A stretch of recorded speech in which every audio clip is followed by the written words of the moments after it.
ఒడిగోస్ ప్రథమ వార్షికోత్సవ వేడుకలు కాకినాడ ఏపీఎస్పీ వద్ద ఇండియన్ బ్యాంక్ ఎదురుగా గల సంస్థ కార్యాలయంలో వారా సత్యనారాయణ మేరీ జ్యోతి ఆశీస్సులతో ఘనంగా జరిగాయి. ఒడిగోస్ ప్రథమ వార్షికోత్సవం సందర్భంగా నిర్వహించిన థ్యాంక్స్ గివింగ్ ప్రేయర్ కార్యక్రమంలో చైర్మన్ రెవరెండ్ BHVM రాజు, చీఫ్ గెస్ట్ కేరళకు చెందిన రెవరెండ్ జాన్ కుట్టి, ప్రత్యేక అతిథి రెవరెండ్ సీరం ఇన్సాక్, ప్రత్యేక ఆహ్వానితులు కడియంకు చెందిన రెవరెండం రాబర్ట్ హాజరయ్యారు.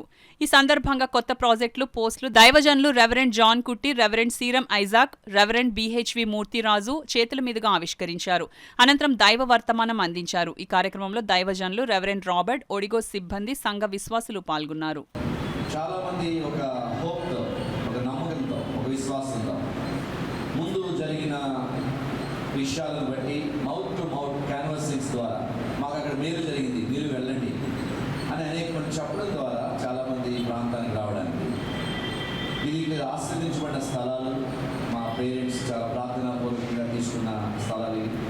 ఇలాంటి స్థలంలో ఆ సంస్థను నిర్మించుకోవడం, ప్రారంభించడం, ఈ విధంగా అభివృద్ధి అవ్వడం ఒక సంవత్సరంలోనే మరి చాలా awards, national, local, national awards తీసుకుని చాలామంది బిగ్ కంపెనీ CEOస్తో టైఅప్ పెట్టుకుని ప్లేస్మెంట్స్ కొరకు తాను చేస్తున్న ప్రయత్నాలు అది చాలా విజయవంతంగా ముందుకు వెళ్తాయని మేము భావిస్తున్నాం.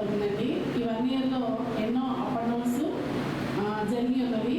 అవన్నీ అనిపిస్తూ దేవుని మీద భారం వేస్తూ ముందుకు కొనసాగడానికి దేవుడు తరలించిన కృపను బట్టి నేను దేవుని స్థుతిస్తూ ఉన్నాను.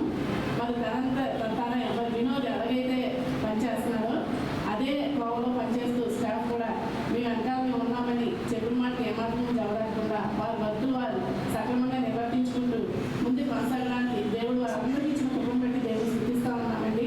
మరి దేవుడు లేడు అని దేవుడు లేనిదే ఏమీ లేదని ఎంత సత్యమో మరి వారి కనుక ప్రార్థన లేనిదే ఏది లేదన్నది అంతే సత్యము. ఒడిగోస్ అంటే గ్రీక్ బైబిల్ ప్రకారం ది వే ఫర్ స్టూడెంట్స్ అని చెప్పలేము, ది వే.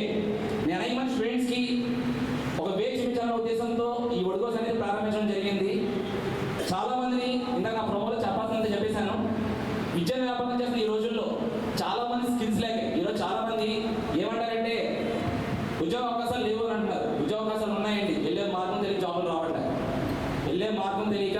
రావట్లేదు. నేను ఇప్పటికీ ఒడిగో స్టార్ట్ చేసిన తర్వాత ఒడిగో స్టార్ట్ చేయకముందు కానీ చాలాసార్లు హైదరాబాద్